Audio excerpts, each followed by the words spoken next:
Dominoes, let's get it. This is the official lyric video. Ren been on a little run on the channel lately. Oh, you built this like dominoes, dominoes, dominoes falling.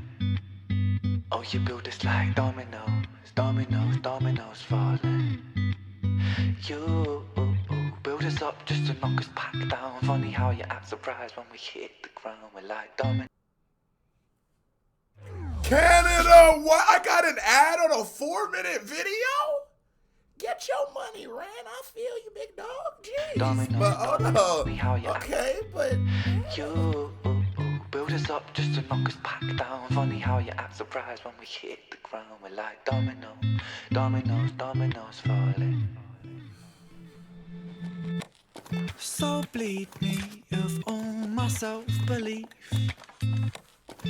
So one thing I've learned quickly from reacting to Ren is you can never really tell what kind of song you're getting into. Like sometimes I'm thinking he might be going into like sadomasochist Ren, or sometimes he might be just going into like maybe like a homage to hip hop Ren, or sometimes he's going into like a sort of like rock or like even pop or like that super top 100 stuff you hear on the radio. When I hear a song like this just by the chords by himself, it sounds like something that could get played on the radio. And I think that obviously nobody listens to the radio anymore, at least not in America. But when I say that, you know what I mean. Something that will appeal to the mainstream. You know what I mean? Like everybody could rock with this.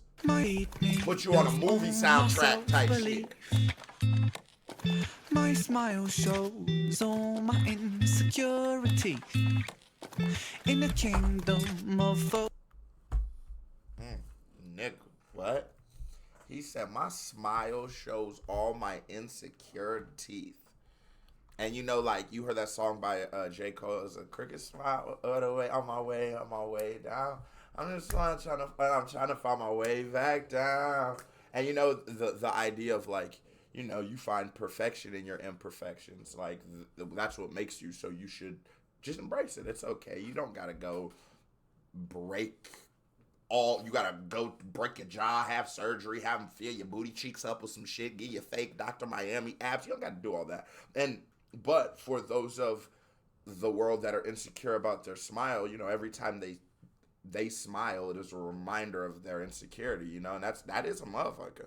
Smile more, people. my insecurity in the kingdom of Photoshop. Kings and queens will never feel happy with ourselves, but insecurity sells. Dominoes, dominoes, dominoes falling.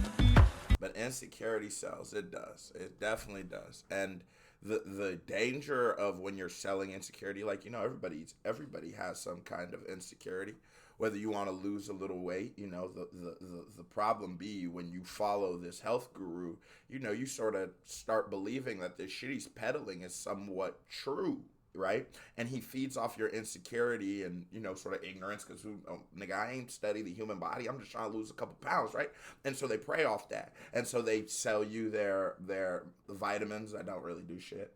They don't tell you they're on steroids. That's why they look like that. And it's all those kind of shits, you know what I'm saying, that puts you, that puts us in the world. And that's sort of the world we live in where, like, I don't know the last time, except for the last time, but before this last time, I don't know the last time I met a girl in person and she looked the way I thought she was going to. I'm going to be completely honest. I'm good enough now that I know how to, like, oh, okay, she put the little blemish right there, so she got a little acne on her left side. I'm getting good like that, you feel me?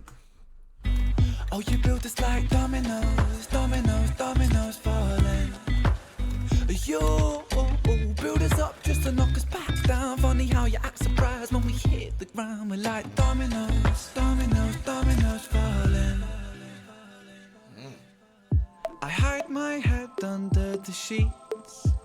Even to that last thing, I wouldn't try and pause too much, but fuck it, we really reacting. And that, you know, give me something to talk about and we will talk. When I learned about what here, Suge, come make your cameo, because you ain't gonna let me get my point off until you do, are you?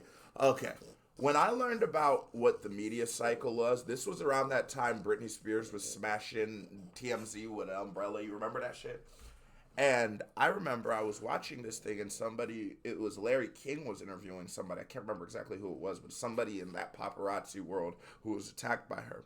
And Larry King said something that I never knew, but he said that the cycle that they run through is the creation.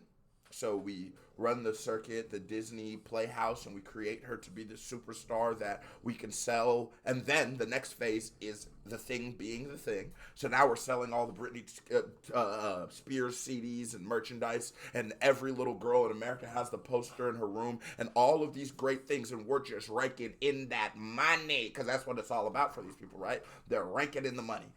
And then there's a third one. There's a destruction. There's the tabloids we will sell when she's losing her goddamn mind, you know? And then later, they've gotten so good at it now because people have this, like, fake profit, I want to help people better than them mentality. Now you get the doc of, oh my God, we feel so bad for Britney, let's help her. Like, we didn't destroy her. Like, we ain't tear the bitch down in the first place. Now here we come with our cape as the saviors we are to rescue the hoe. And that's just sort of the cycle we go through. And he's talking about it. They stack these dominoes to knock it down and then act shocked when they touch the ground. You know what I'm saying? I hide my head under the sheets,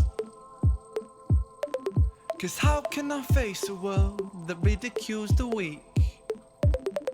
Where beauty is sold on the shelves, forbid that we find it in ourselves. And now I'm broke, it don't come cheap. Oh, you build this like dominoes, dominoes, dominoes falling. Oh, you build this like dominoes, dominoes, dominoes falling. You build us up just to knock us back down. Funny how you act surprised when we hit the ground. We're like dominoes, dominoes, dominoes falling. Oh, we cooking, hold on. Araya was the most beautiful girl in this world. She shined like diamonds and rubies and pearls. But then, as soon as she turned 13, she forgot just how bright that it was that she gleamed. Stuck in the material world of magazines that glamourize fake and Photoshop beauty queens. Top 10 beauty tips making her feel inadequate. For the first time in her life, she felt ugly. So Araya... And they start them off young. I sympathize so much for the plight of a woman, right? Because, like, bro, it's tough. It's tough. I remember going to those the library in like 6th grade. You remember, like, when class, I don't know if y'all niggas do that. I'd be forgetting y'all niggas British, but you probably did, right? You guys go to the library, and then they used to have this magazine where I think it was called like 13 or something. And all the freaky ass little boys, we used to grab those 13 magazines, and we'd be looking at all the girls that we found attractive at the time, right?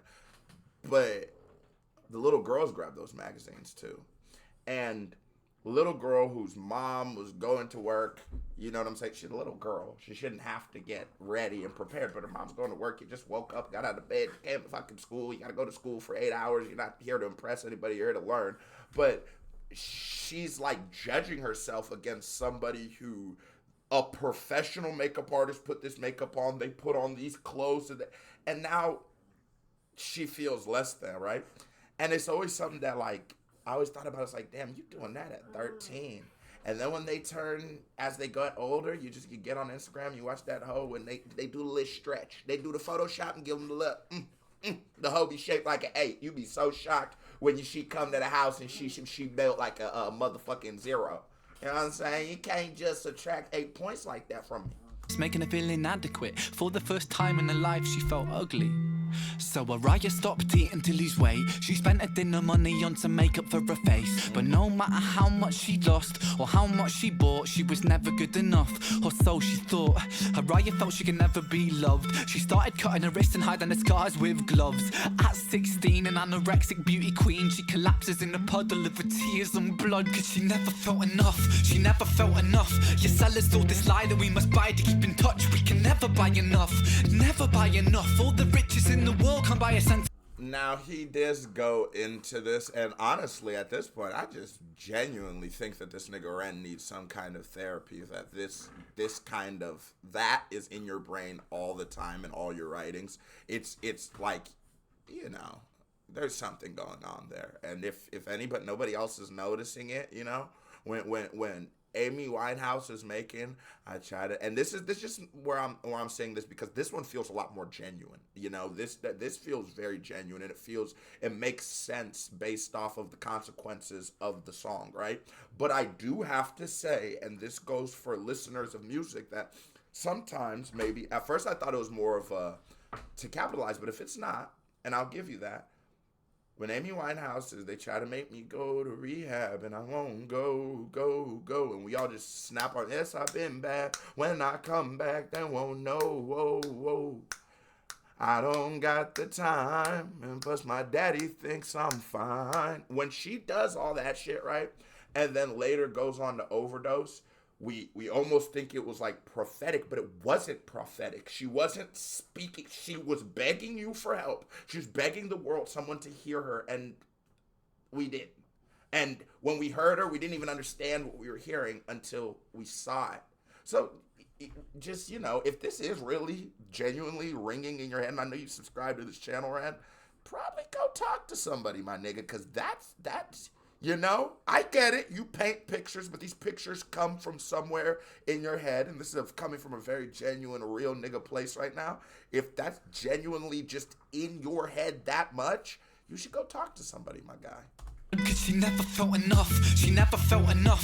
Your sellers told this lie that we must buy to keep in touch. We can never buy enough, never buy enough. All the riches in the world can't buy a sense of self-love. Funny how you act surprised when depression's levels rise, when you force feed inadequacy straight into our eyes. Television shows that praise the beautiful people, and talent competitions that just laugh at the feeble. Billboards, magazines, people turn to plasticine, molded like a factory. We're growing up to fear, feeling ugly, it's lunacy. And that's true, you know, like there is a lot of stakes at it, but at the same time though, I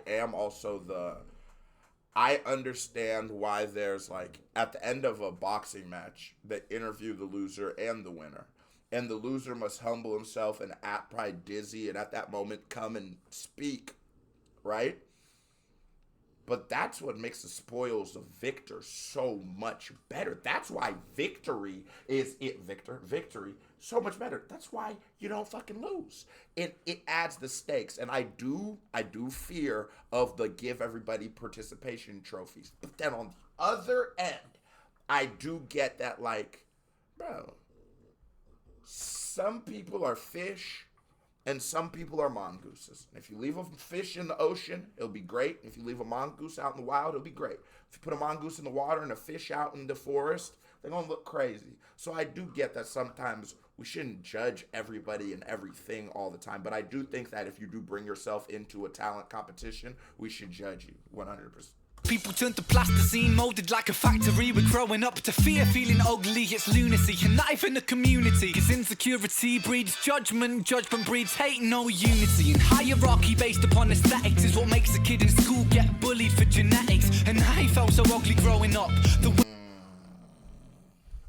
That nigga spitting.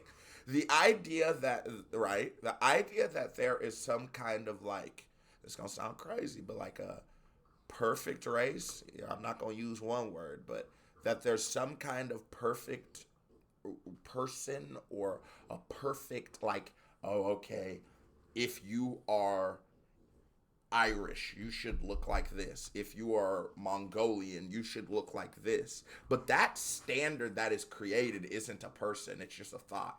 And so nobody falls onto that thing. And so then we all just sort of feel like we're not perfect, right? And, you know, you probably is perfect. You just built like an egg or something. I don't know what your problem is, but you cool. This is what makes a kid in school get bullied for genetics. And I felt so ugly growing up. The way that I look sometimes got me beaten up. I mean, what the fuck sort of culture do we live in when we're defined by this? I have a question. Did any of y'all get beat up because like in school?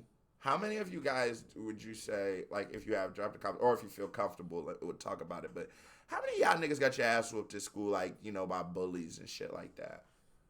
shape of our face, when we're ashamed by the size of our waist, when we're imprisoned by the form that we take. And so we keep buying and spending, that's just how this story goes.